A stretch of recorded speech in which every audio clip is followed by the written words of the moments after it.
All right. What's up, everyone? Happy Monday. Welcome back. We are joined. Hi, Jen. I can't Hi. leave you out. We are joined this week by our friend and special guest, Christian Gaytan. And quick backstory. How far back was it when we recorded the I first? think it was a year ago. So like a year ago, we recorded with Christian. The audio was so bad. And I was like, I'm not an audio engineer, but I was like, you know what? I can clean this up. I can figure this out. False. That was Not even close. It wasn't happening. So I had to email Christian like a day later, and I was like, look, man, I screwed up. And he was totally cool about it. But I felt like it was a bummer. It was a fun episode, and we talked a lot about education, and we can get into all that stuff. But anyways, we're here. We're making it happen. So welcome back, Christian. Yeah, man. Thank you. Thanks so much for having me. I'm stoked. I'm stoked to get a second chance. Yeah. Yeah. One of the coolest people in the whole wide world. So thank you. I don't know if you've been listening at all. We've been starting the podcast with an opening take. Just something, see how Jen's head goes back like that? I still forget. She forgets every week. So this can be anything. I can go first. I can go last, whatever. I got it.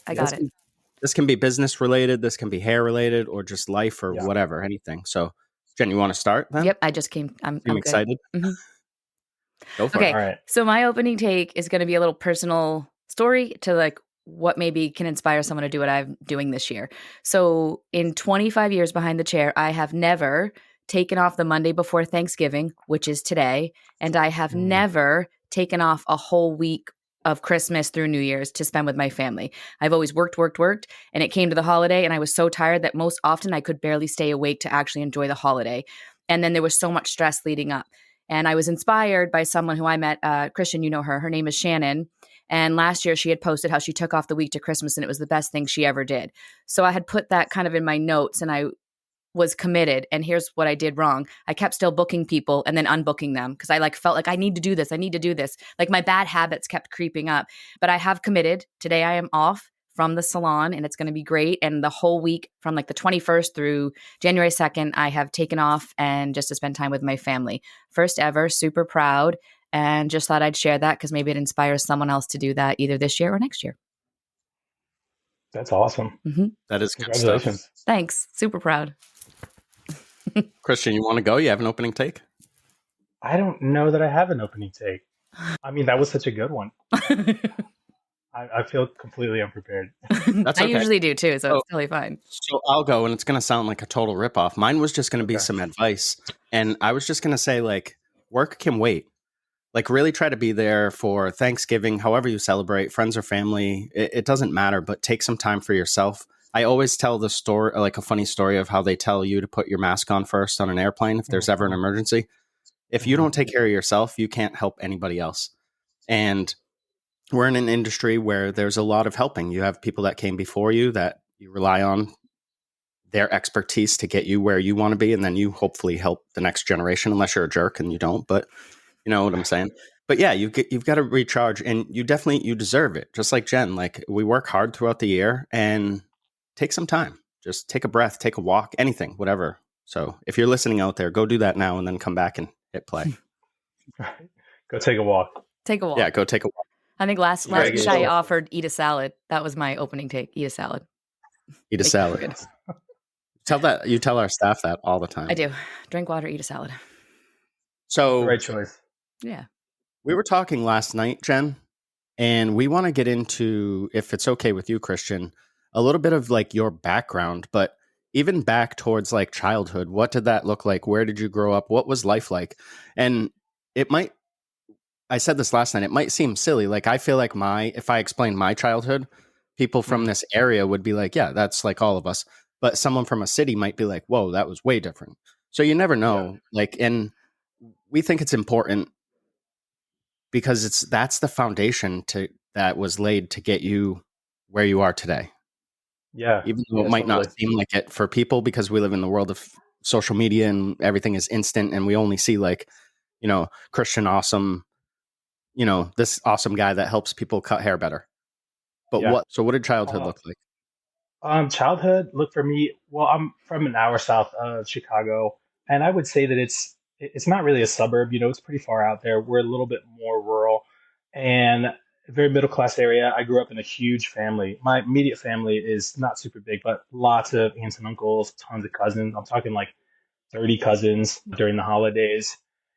And I don't know, man, it was a good time. It was a ton of fun. But I think that growing up, I got a sense that like work and hard work was important because my parents have always worked hard. Like everyone around me always worked really hard. When I started working, I saw that as kind of like the path to get where I wanted to go and to, get to the point that I feel like would open up another door, another opportunity. So that was kind of my childhood. I was super into creative stuff. I wasn't really big into sports. I was always really big into music and art. And I spent a lot of my time pursuing creative endeavors.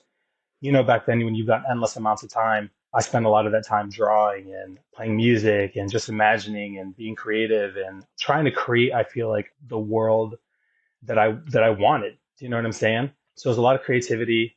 And it was a lot of just kind of dreaming. And then when I was old enough to, a lot of working. And it's been that way since. That's cool. And so did you stay in the same area? Did you move around at all, or? No, I stayed in the same area until I was maybe about 4 years, 4 or 5 years into doing hair. And then I moved to the city, which is something that I always wanted to do. I kind of saw that as like my pathway to, at that time, get to where I wanted to go, which was to do stage work and education.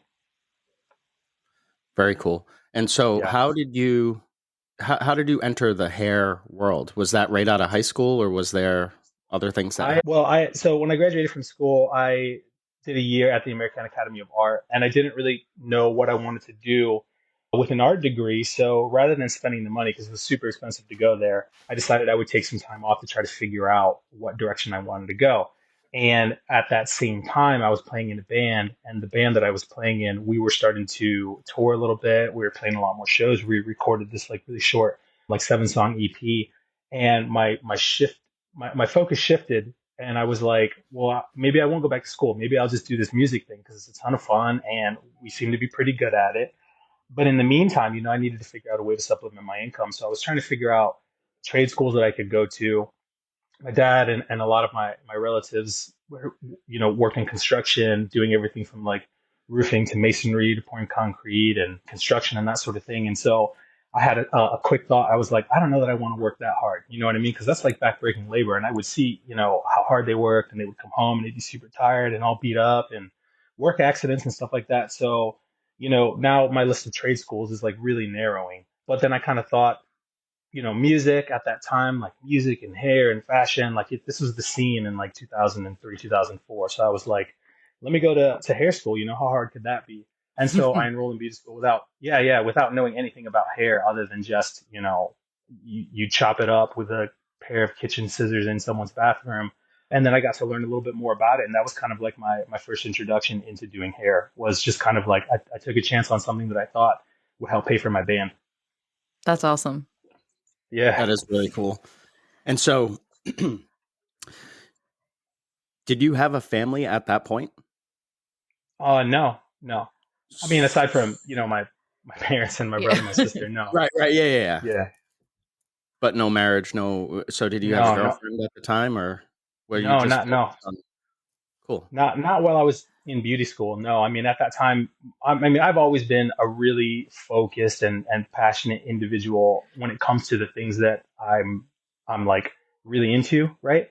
At that time, that thing was music. Like I was, the amount of time that I would spend playing music. I mean, my brother was in the band, and one of my really good friends, who was our other guitarist, was temporarily homeless, and so we took him in, and he lived in our basement.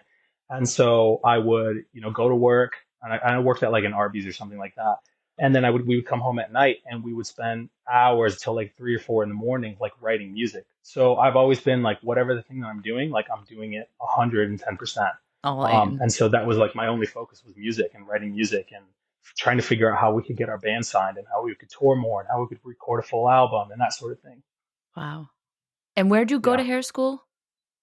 I went to hair school at this really small, like mom and pop beauty school called Trendsetters College of Cosmetology. It was like, I don't even know, dude. It was like, I think it was like an old, uh, like, car.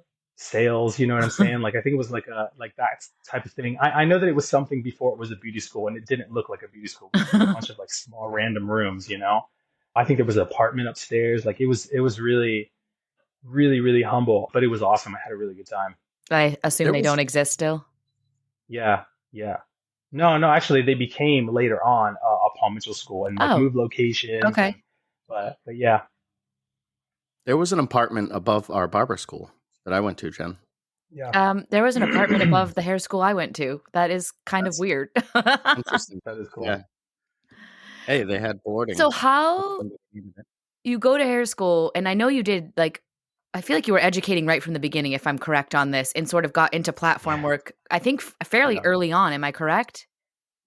Yeah, it did. I so like maybe a month before graduating, one of my classmates who was graduating roughly around the same time was a nail tech at a salon, and she was like, my salon has an opening. They've got a chair open. You should.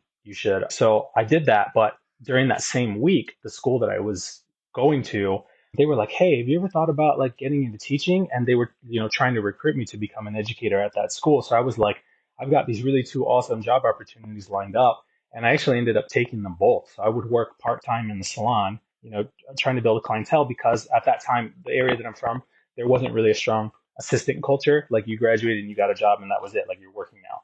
But then I also was like, man, I want to get into this education thing because, the area that I'm in is very small and there's a lot of legacy hairstylists who've been doing hair for years and, they don't really take a lot of education. I was like, this is going to be my way to be competitive is by being in education and constantly learning the new things. So I was like, I want to do that too. So I did them both.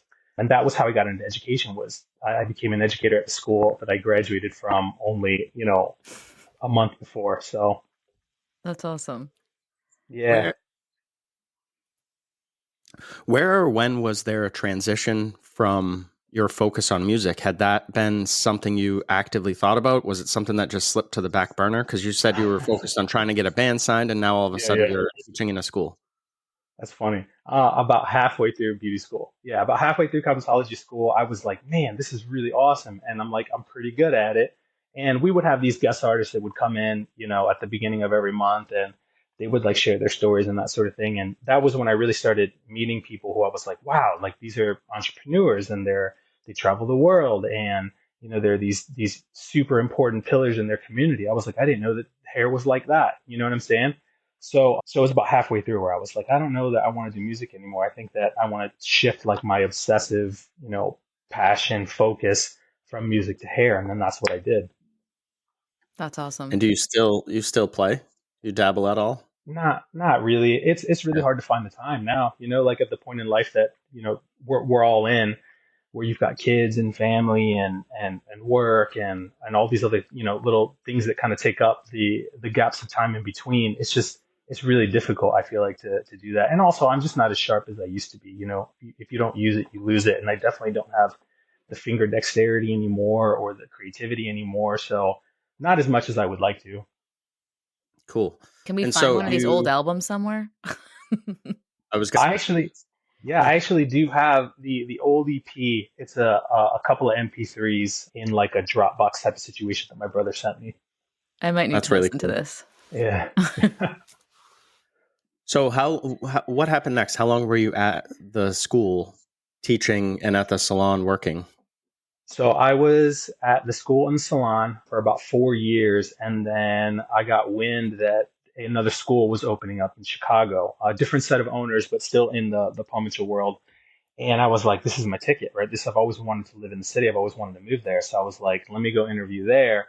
And I ended up getting the job. And so, packed up and moved to the city. And then that kind of started kind of like the path into educating for brands because before then it was really just in the school. So once I started working in Chicago, the owners of that school had like really, really, really awesome connections. And so I was able to get into Paul Mitchell Advanced Academy and educating through them. And so then I was traveling around the country, educating the educators at other schools. And so that was kind of like my foot in the door because once you get in that little world, you start to meet educators, around the country, educators for different brands, like educators for, independent educators. Like you're kind of this part of this like really small community of people who just kind of share ideas and you know what I'm saying? Like it's like a really cool sort of like soup of just inspiration and motivation and connections and that sort of thing. So it was pretty rad. And did you How travel? Oh, sorry. Did you no, go travel ahead, John. just through the US, or were they putting you kind of, I don't know exactly how far Paul Mitchell, Yeah. like those schools expand. So is it all over the world or Yeah. just sort of like United States? No, at that time it was just the United States, and I was kind of newer to that team of educators, so I would get sent to kind of like these kind of smaller areas, but it was, I mean, it was a ton of fun, you know, like it was practicing. That was where I really, I think, cut my teeth on becoming a cutting educator. You know, I was like honing the skills there Hmm. because in order to get on that team, you know, you really have to develop your cutting ability, but in order to once you're on that team, then you have to really hone your skills as like, you know, I can cut hair, but can I teach people Right. how to cut hair? Those are Or can so I teach different. people? Yeah, yeah. Can I teach people how to teach people how to cut hair? Because I'm working with other educators, you Yeah. know? And so that was where I really, I feel like started to grow that skill set, you know? And that must have been fun for you because otherwise you wouldn't have kept doing Oh, it. it was a blast, dude. Like I love cutting hair and I love teaching and I can't pick which one I like more. So I put the two together. You know what I mean? And at that point too, are you no longer in a salon? So if you're cutting hair, it's just teaching people how to cut hair on mannequins or models or that kind of thing? No, no, it's actually funny. I've always worked like two or three jobs. So while all this is happening, I'm still working in a salon. Okay.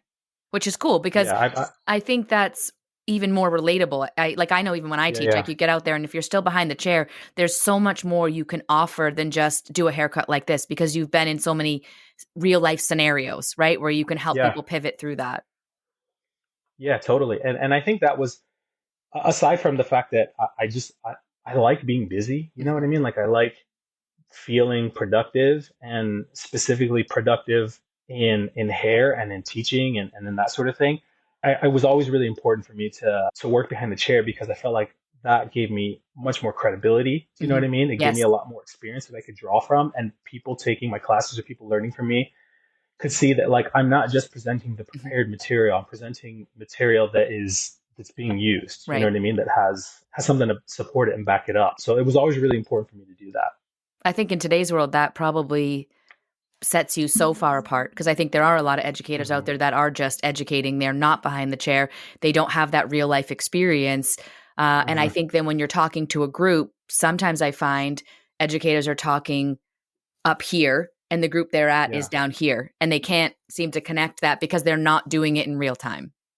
Dude, you know what? It took me so long to figure that out. I'm an independent educator now. I'm not with anybody, and that's kind of like the lane that I stay in Mhm. right now is like how can I teach something in a simple way as possible? Because one thing that it didn't occur to me until maybe a few years back, you know, is that the more you know something, the more abstract your language around that thing Mhm. becomes. And so you're speaking at a level that's like Yes, way up here.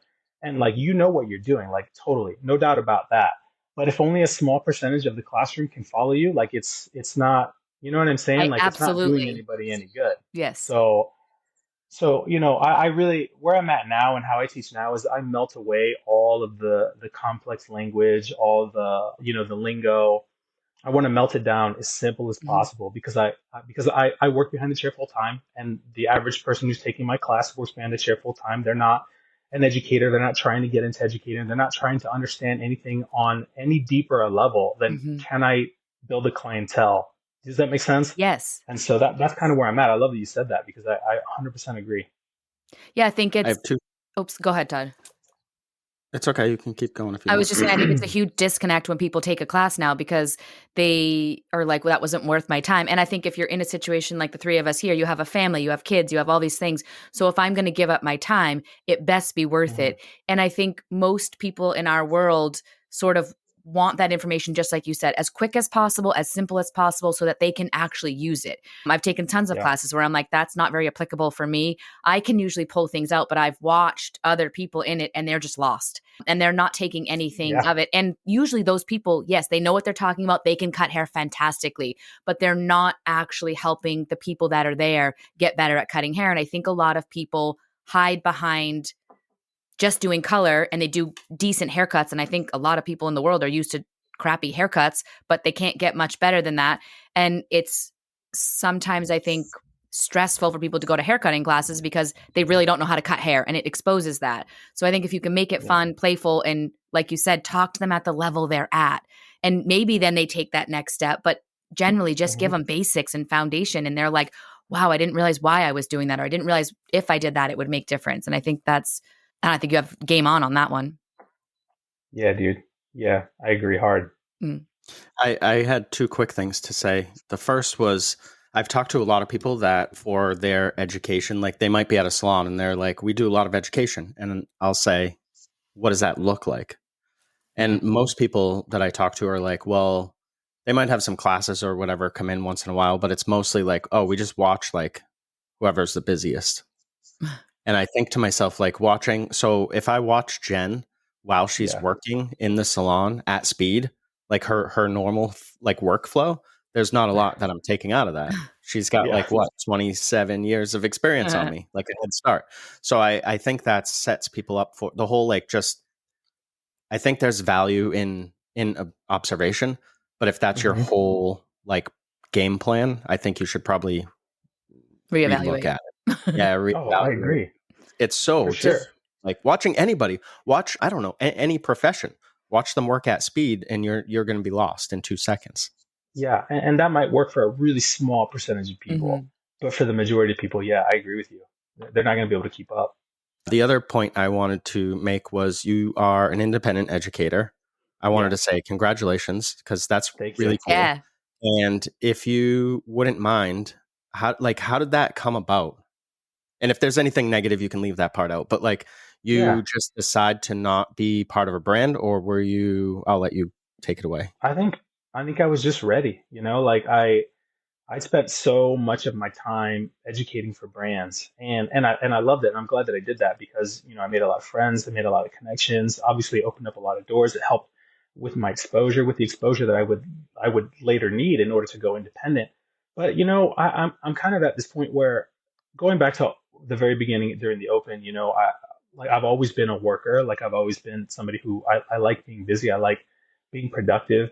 I just kind of at a point now where I'm like, you know what, I work hard. I'm a hard worker. If I'm gonna work hard, I should work hard for me. And I don't mean that in any way. I've loved everyone that I've been in business with and that I've worked for, and obviously they've helped shape and mold me, or at least add on to who I am now. But I think I'm just ready, to kind of go at it, and maybe even potentially build up some people, that could help me, and then later on go out on their own too. You know what I mean? So I think I'm just ready. So let's talk a little bit about that journey. We talked about this before we started recording, because I think someone listening is like, I want to be an independent educator. I want to do what Christian does. Yeah. But obviously that didn't happen in 1 second. There must have been a ton of legwork and thought process and whatever else you did to switch from being with brands and then now being on your own. So I think for someone listening that wants to do that, if you could give them even a little bit of a glimpse of what that looked like for your journey to get to be an independent educator. Yeah. I think that, I don't know that my advice is going to be anything different. I think it's going to be a lot of the same, because I believe it, but it's like, it's really helpful if you can find people who are doing what you want to do. You know what I mean? Like, there was a point in time where we would have just called them mentors, find yourself a mentor. I still think that that's really valuable advice. Find someone who's kind of been where you want to be. And if they're close, you know what I mean? Spend time with them. If they're not, then try to develop some kind of a connection or relationship with them where you can learn from them, and, throw advice back and forth, and that sort of thing, because it's really helpful. I think it cuts out a lot of the mistakes that you could make if you didn't have guidance like that. You know what I mean? So I would say that try to find a mentor, try to find somebody who's at where you want to be. I like that, because I think too, then you get in real time what type of work needs to go into it. And I do think a lot of people see social media platforms or see people succeed and they're like, oh, I could do that. That's got to be so easy. And don't realize all the work that goes in to make it look easy. If you don't do the work, it's not there. And I think having a mentor would, like you said, it sets you up for a faster pace, because you won't make the same mistakes. They'll keep you on track. They'll help you stay focused and really help you get where you want to be at the quickest way possible. Absolutely. That's like the fastest way, in my opinion. Agreed. To do it correctly. Yes. Yeah, I always say yeah, that I'm because like, the fastest way is not necessarily like the cheat code. Yeah. It's to just yeah, grind and do the work, and that's going to Yeah. get you there the quickest. absolutely. What was there a process? Because so I've taken a class from you, and we had you Hmm. out to Hello, and there are educators that, I mean this in the nicest possible way, but just I would never see again. It happens, right? More often than not. There are Yeah, educators that I probably taken their class and it's like, oh, maybe I picked something up, maybe I didn't, maybe it was a cool hang, I don't know, whatever. And then there are some that kind of stand out and you're like, that was a different vibe. How was there an active, like, did you take an active role in finding your tone, finding your sort of teaching style, or was it something that just developed on its own, or what did that I look think a like? little, I think a little bit of both. I think that it's a little bit of developing on your own because you are really just a product of all of those that you ever come in contact with in positive and negative ways. So it's a little bit of it developed on its own, but then it was also a little bit of kind of looking macro, do you know what I mean? At, let's just say in this example, haircutting education as a whole. And what I know about haircutting education as a whole is that sometimes it's like operating at a level that's way up here. Do you know Hmm. what I'm saying? Because the people that started it, the people that designed it, um, wanted there to be a standard. Do you know what I'm saying? But if that standard is so unattainable by somebody just starting out, or even somebody who doesn't really have the support system or the foundation to understand something like at that standard, you're just going to have people that don't ever try. You know what I'm Hmm. saying? And so I was like, let me try to, again, going back to what we were saying earlier, let me try to like really melt this down. Let me boil all this down. Let me get rid of all the technical jargon and just talk to you as if you're not a hairstylist. A fun experiment that I've always wanted to try, and I've never really tried it because I don't have the time, is like I want 1 month with someone who's not a hairstylist who doesn't want to do hair, and I want to try to see if I could teach them how to do hair in that 1 month period. Do you know what I'm saying? Yeah. I think you can do it. I think it totally can be done, but you have to make the instruction super simple. You have to really boil it down. If we're over here talking about degrees of elevation and over directions and internal and external graduation, like that shit is just not gonna fly. Like Hmm. people are not gonna, they're not gonna grasp that. You have to get to a certain point before that stuff, those concepts make sense to Hmm. you. But if you just hit them out the gate with that, like they're not gonna get it. It's not gonna stick, you know? Hmm. So my thing has always been like, how can we melt this down the easiest and most simplest way and then deliver that to people? I think that you'll raise a lot more people up. Agreed. For sure.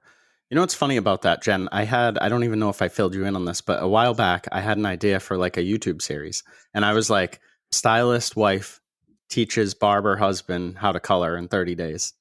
And I was like, we should just record this and you You teach should do me that. everything you know about color, like distill it down in 30 days and teach me. Now, I went to barber school. We did do color and stuff like that, but when Mm, I left, it's not something that I practice. So, right. um, but that could be something fun. Sure.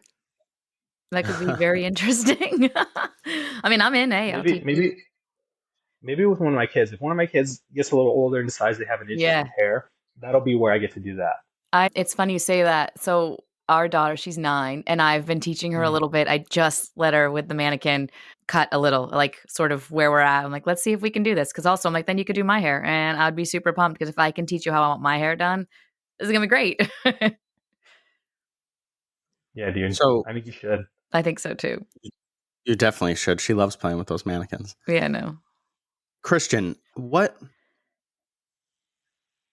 trying to figure out how to word this. What separates you, like for people listening, what do you think separates your education from, I'll say, the bulk of other stuff that's out there? I know there are great educators out there, so but Yeah. what do you sort of stand on, if anything? Well, you know what? I think that when I open up my classes, a lot of the time I'll say something to the effect of that I teach because I love teaching, but it's not my full-time thing. Like I work full-time behind the chair, like I'm there 5 days a week. All I do is haircuts. I'd maybe have a couple of color clients, but I'm a hair cutter. And everything that I teach, everything that I talk about is stuff that I actively use behind the chair. Like I don't work for a brand. I'm not trying to advance a curriculum. I'm just a guy who cuts hair behind the chair full time, who wants to help other people understand hair cutting better. And so, I'm not I don't know that nobody controls what I say or the message that I share. Mhm. Like I'm not censored in any kind of a way. Like I'm not. I don't owe anything to any brand or curriculum or anything like that. So for me, I think maybe what separates me is that I'm trying to make this as simple as possible because I want for people who work full time behind the chair to feel more confident about cutting hair. And I'm speaking from experience. I'm speaking from stuff that I use every single day, working with real people, with real problems, and changes in density and texture and curl formation and etc. So I would say maybe that. That's awesome. I love that because I always say like one of the biggest skills that I think or most important skills for an educator is to have the ability to make it about the people that they're educating.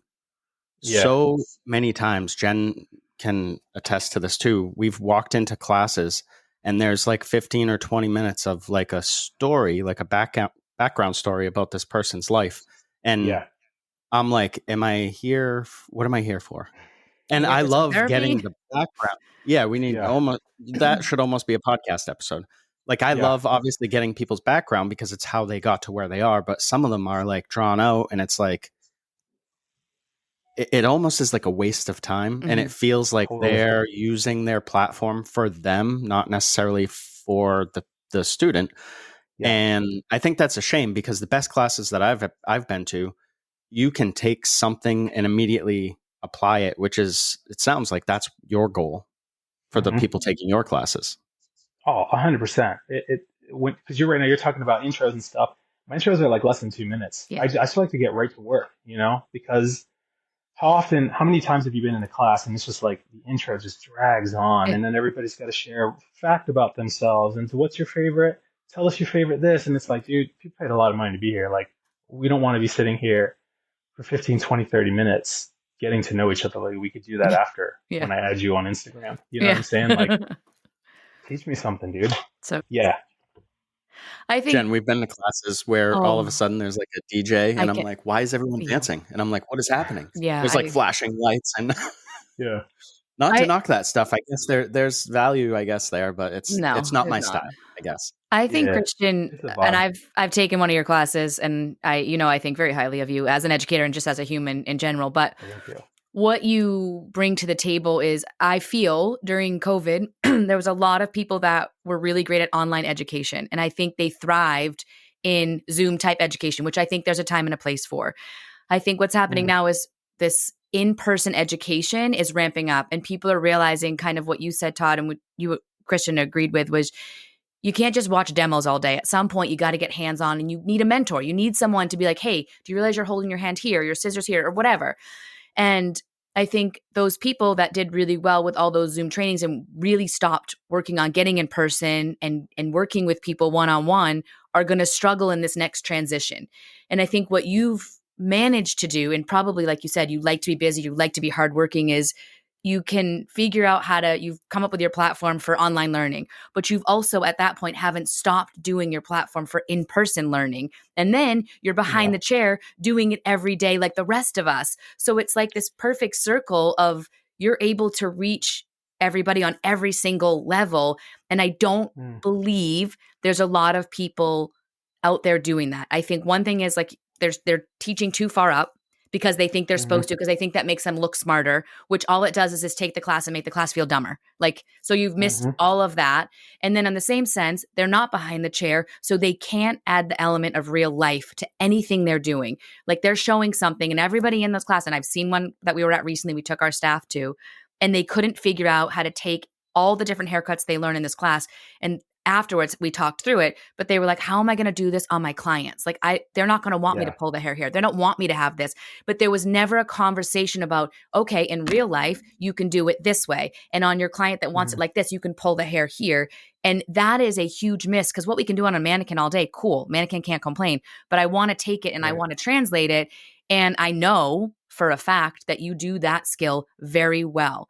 You allow people to not feel intimidated to ask questions, to move the class and move the scale in the way they want to learn. And like, hey, Christian, if I were to do this on my client, I don't think they'd want this. Oh, well, let me show you. And everyone has the same Yeah. question, but nobody wants to answer it or ask it because they're too afraid Because again, that educator comes in and they're speaking here, which is not at their level. So they leave and they might have taken one thing and they took it with a cool guy that everybody loves, but they didn't actually get what they needed out of the class.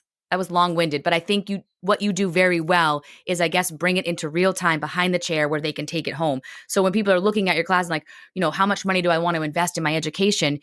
Here's the thing. If you invest it with the right person, the return is fantastic. You'll make money off that. You'll profit off that class as a person that's Absolutely. doing hair.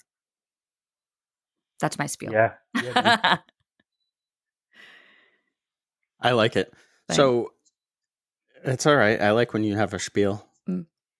Plus, it's a fun word to say. Yeah, it is. We're heading into 2025. Jen and I have had this conversation a few times. Do you have any predictions or any feelings, Christian, about where education is going? Because like Jen just talked about, we had Zoom because of the pandemic. So we were sort of forced into that. And I think like what you were saying, Jen, it's just convenient for people that maybe aren't as seasoned in front of a crowd or know how to work a crowd or that sort of thing. Like I've been obviously a lot of your classes, Jen, you're really good at getting people the information that they need. Like you'll just ask them, like, what are you looking to take out of this today? And that's important. But one of the things that I'm waiting for is when people can get over, I don't know if it's ego, it might be, but it seems like a lot of education is deemed successful if you have like X amount of people show up. And people will brag about like, we had 200 attendees. Like, well, was that successful? How many of them reached out after and said, I actually applied this. Thank you so much. Like, or you changed the way that I did something or something like that. And the other piece is that pairs with that is I've been shouting for like micro education or because if you take a class in college and there's 100 other students, are you getting as much as if you worked one-on-one with a professor? I'd argue no. Yeah, right. Yeah. Yeah, I agree with you. Do you have any thoughts on where education is going or where you want it to go? I don't know. I don't think that I have any predictions on where it's going. Only because I think that since I've gone independent this year, I've really kind of just developed tunnel vision. I haven't really been paying a ton of attention to what other educators are doing right now because I'm so focused on like, this is what I want to try to make. I want to make this little thing here and try to get this thing out. So I've kind of created like a tunnel vision for myself. Where I would like for it to go, I don't know, dude. I have no idea. I know that, when you've been doing hair for as long as we have, what you know is an absolute is that there's a pendulum. Do you know what I'm saying? And you swing this far in this direction, and then it's always going to move this direction. Like I think the pendulum has swung a handful of times since I've been doing hair. I think that I could probably predict that it'll do more of that. Maybe we're kind of in a phase where it's ramping back up to like these large rooms and these large classes and lots of people, but eventually it'll swing back to a smaller, more intimate environment. And I think that those who kind of stay in those smaller, more intimate classes will always still do really well because there's always a need for that. There's always a need for like, you go to a big class because you want to taste, you want to be able to see that educator that's, super popular. It'd be fun to kind of see them and meet them and that sort of thing. But you're really going to get the majority of what you know in these smaller, more intimate environments too. So I don't know. I feel like maybe there's room for both. But I don't have any predictions. No. Oh, that's cool.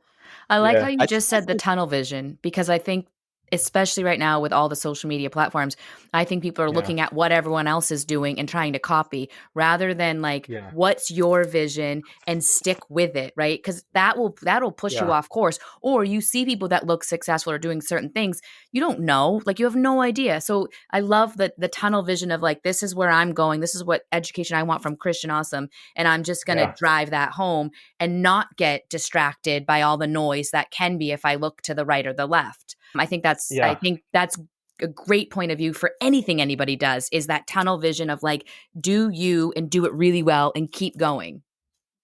Can we retroactively do what did you say, an opening take? Yeah. Develop tunnel vision. Develop tunnel vision. I love it. No, seriously, you should develop tunnel vision because like there's just so much happening in the industry, and there's so much happening just like in our everyday lives, and I feel like sometimes it just distracts you and it Yeah. bums you out. Like if you're an educator and you're just starting out and you see these other educators and you compare yourself and it bums you out and then you don't do your thing. Or you're a hairstylist and you're trying to build a book and you see these other hairstylists who are doing really great work and it bums you out. And so then you don't do your thing. You're a small business owner and you see all these other business owners who are killing it and then you get bummed out and then you don't do Yeah. your thing. If you just develop tunnel vision, you don't pay attention to what anyone else is doing and you only focus on your progress and your growth and yes, Yeah. your failures and your mistakes, but also what you learn from it and your successes, then does any of that other stuff really matter? Right. You know No. what I mean? Not Develop really. tunnel vision. Yeah. That needs to be a t-shirt. Yep. There you go, Christian. Start And then putting when out some apparel. I want to wear that. And then when someone says, I like your shirt, I will Yeah. be like, you should be paying attention to yourself, sir. Yeah. Your tunnel vision. You didn't get it. There's a mirror. There's a mirror on the backside of the shirt. I like it. Yeah. That would be awesome. I might have to make that. I love looking at the business side of stuff, and going back, sort of taking a step back to education. I've talked about this a lot with Jen when we had our gym. Mm-hmm. It's so much easier to find like a few clients and work with those that are willing to pay like a higher price point to work one-on-one or in small groups. Say you're working 2 or 3 stylists or hair pros to one educator. There's so much value there. And I think that would be an opportunity for the educator too, to sort of make the money that they deserve and make, like if somebody wanted to be just a full-time educator, they should be compensated for that. It's an amazing skill, especially if they're good at it and they're able to provide something that you can take immediately and put into practice. Yeah. So that's just something that I think about because it's, you could try to get $10 from 100 people, or you can try to sell a couple of $1,000 tickets. Like, which one would you rather do? I'd much rather work with the smaller group, And oh yeah, totally. And when we had our gym, it was always, it's just those are the type of clients too that like that when you either don't want to invest or you want to sort of invest like a little bit. Those are the most often they're not doing the thing and they're complaining the most. Mm-hmm. And then you have somebody that's like, a premium sort of level service, one-on-one, whatever you want to call it. And they're like, well, I'm really investing into this, so I'm going to try my hardest, Yeah. And generally the easiest to work with because they're bought in, right? That's part of that. Oh, totally. Yeah, exactly. What do you got, Jen? So I like to talk. I think you have still, and I should have checked this, but first of all, I'm not going to even try to say what you use for your online education, but you do have, and you can speak to this, I think classes people can take online, right? That you, or like videos that they can subscribe to. Am I right with this? Yeah. Can you talk a little about that? Because I think there is something to be said who maybe can't travel to you or can't afford to have you travel to them, but this option becomes a different way that they can get your education at a price that I think that's affordable. Yeah. So I did that for that exact reason.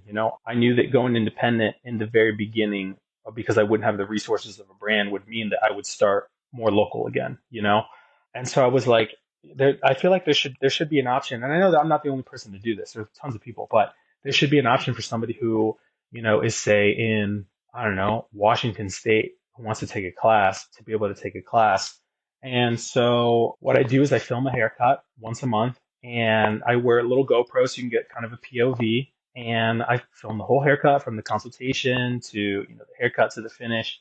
And then I just do a voiceover, like old school hair cutting video style, where I talk about why I'm, pulling the hair in this direction, what type of effect it's going to have, and, why I decided to cut the bang this way. And there's a lot of kind of like, when you compare the consultation to the haircut, you're like, oh, okay, I get it, right? Because in the consultation, she said she wanted this. And so that's why Christian's doing that. And so I just do a little voiceover and then I toss it all up. And then as the demand grows, I'll add a lot more concepts to it, a lot more like subjects. Do you know what I mean? Because I have so many ideas for how I want this to grow. I want to be able to do some social media stuff on here and some photography stuff and some, marketing stuff and haircutting and styling and that sort of thing. So there's a lot of ways that I want it to grow, but it's still pretty new. I've only had it for a year in October, but it's a ton of fun, dude. I love doing that stuff. I've always liked the video and the editing part of it. And so it's really cool that I can kind of like add a third thing to this focus of mine, which is, haircutting and education and then,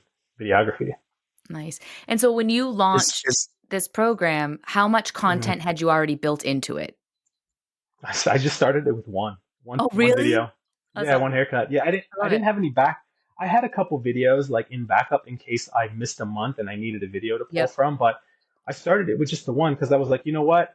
I kind of a thing that it's always kind of been a setback for me is that I've always been, oh, I'll do it later, like I'll when it's ready, when it's ready. And then this year, I don't know what happened, like a light switched off, and I was just like, dude, if I just keep waiting for when I'm ready, it's never gonna happen. I was like, let me just start the thing. You know what I mean? I could figure it out as I go, and that's what I did. So yeah, I That's started with just one true. video. Yeah. Love it.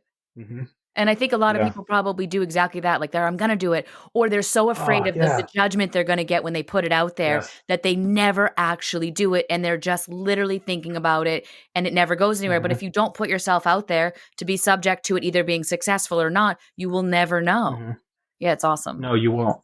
100%. And that was, why I did it. Because I was like, okay, if I keep telling myself, let me wait till I have the right amount, then I'm never going to be ready. I'm going to keep doing the same thing I've done my entire life, which Mhm. is like, oh, I just keep pushing it off and pushing it off until I get too fed up one day and then I do it. But you know what I mean? Like Yeah. it's develop tunnel vision. Yeah. Television. That's the answer to all of your problems. Yeah. I've talked to a lot of people too that are like, well, I'll put this stuff out when I have like 3 months of content, or I'll put this out Right. there when I finish my fourth book or whatever. And it's like, what are you Right. doing? Put it out there now. Yeah. So Mhm. I love Just that do you it now. just went. Yeah, I love Just do that it you just now. Because if it sucks, you can always like fix it Yeah. and grow it as you go. But if you are constantly waiting, it's kind of like, people who are like perfectionists, you know what I mean? I don't remember where I heard this from. It was like, I know it was someone I was teaching with, but I remember they said one time, they pulled me aside because we were coaching another educator. It was when I worked for Mitchell Still. They pulled me aside and they were like, people always say that, like, oh, I'm such a perfectionist, I'm such a perfectionist. And they were like, well, you're not a perfectionist because if you were a perfectionist, then it would have been perfect. And I was like, oh man, dude, that's right, and it wasn't blast. perfect, Yeah. which is like, I You mean, have that to sounds grow. really harsh, but it's true. Like, it's Yeah. okay if it sucks. Like, you can Yeah. fix it as you go. But if you keep trying to make it perfect, like, how do you know what perfect is? Mhm. You don't. Yeah. There's a quote from, maybe it's a writer, who said, "Don't worry about being a perfectionist. You'll never attain that anyways." Yeah, So yeah. it's sort of irrelevant. I'm of that mindset. Yeah. I don't believe in perfection. And Only I think progress. also, totally, and you learn the most from your mistakes or your missteps. Like that's truly Yeah, where like the magic of learning is, and it's where you grow. Like it's just how it is, uncomfortable or not. yeah, dude, 100%. Christians, we were talking about things that suck and whatever, and it prompted a fun question. Maybe, hopefully, it's fun. Uh-huh. What's been, since you've started on your own, what's been something that sucked, or was there a surprise, or what has been something that's frustrated you and you were like, maybe I didn't see that coming?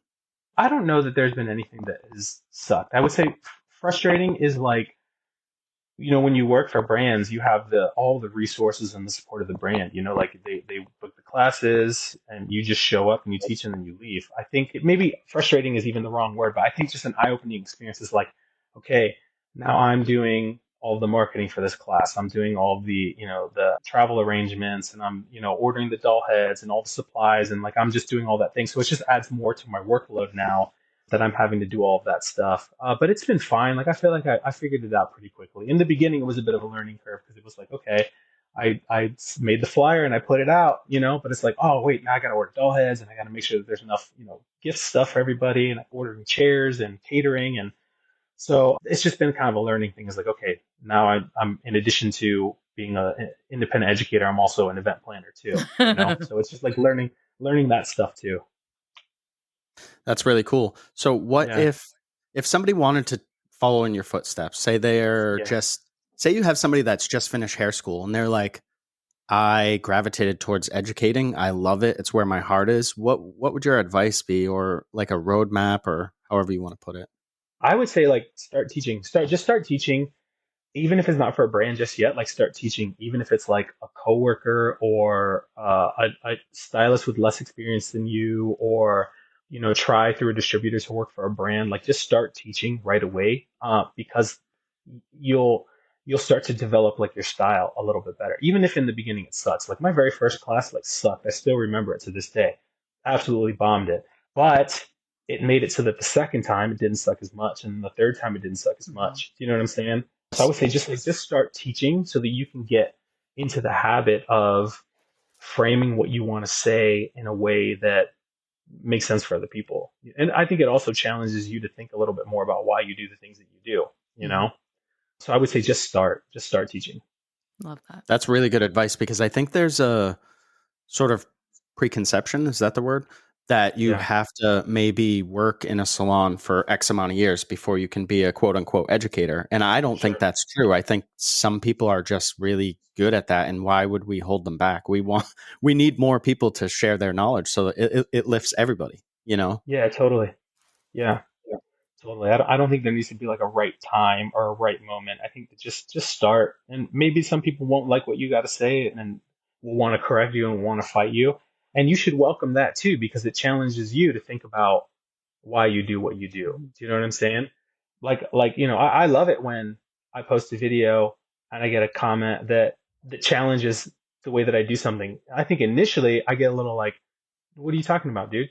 But then after I've cooled off for a bit, I think about it and I'm like, okay, yeah, that's a really good point. So let me try to see if I can rephrase this, or maybe let me change kind of the way that I do it. You know what I'm saying? Like I love that kind of pushback and that challenge sometimes.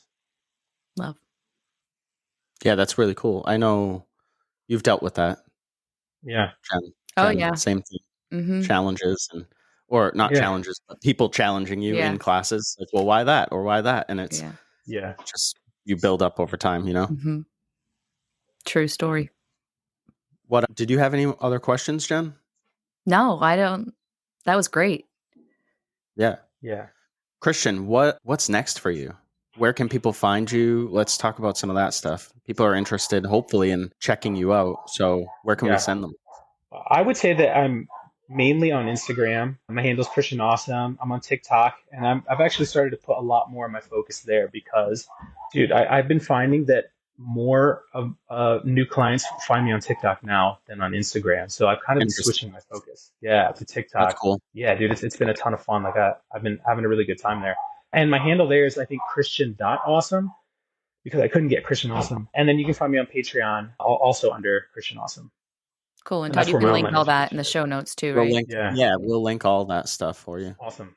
Yeah. But as far as like what's next, I don't know. I think so I set a goal for myself for this year to teach 10 classes independently. I think next year I want to increase that goal and see if I can do a little bit more, maybe work in a travel date or two, just slowly, you know, because I don't want it to overwhelm my work behind the chair or the work that I do for my Patreon or the time that I spend with my family. So I don't know, maybe just a little bit more independent education, I think. Yeah. Cool. Looking forward to it. Very cool. Yeah, definitely. Well, Christian, thank you so much for your time. It was really great to catch up with you and to get into the things that you have going on. Tell a little bit about your story. And again, sorry for last time wasting. No, this one was even better. Remember that time that I totally screwed everything up? This one was even better, I think. I don't even remember what we talked about last time. I don't either. I don't either. And like we had talked about, like you just get better at talking to people through a computer screen too, because I'm sure the first time I don't even remember the first time we had someone on. It might've been someone from our staff actually, Jen. But then we had a barber come up from Boston. We had him on, Steve. And I remember just like fumbling around and I'm like, does this have to look a certain way? And then it's like, you know what? Our podcast just do it. Real. Like, let's just have a conversation, man. Catch up, you know? Yeah, so, totally. We'll link everything. And thank you very much for your time. And dude, thank you. Yeah. Appreciate it. Have an amazing holiday. Thank you, you too. Yeah. It's good to see you. I'm sure we'll have you on again at some point. I would love that. Thank you guys for having me. Yeah. Thanks for being here. All right. Thanks, everyone. Bye. Bye.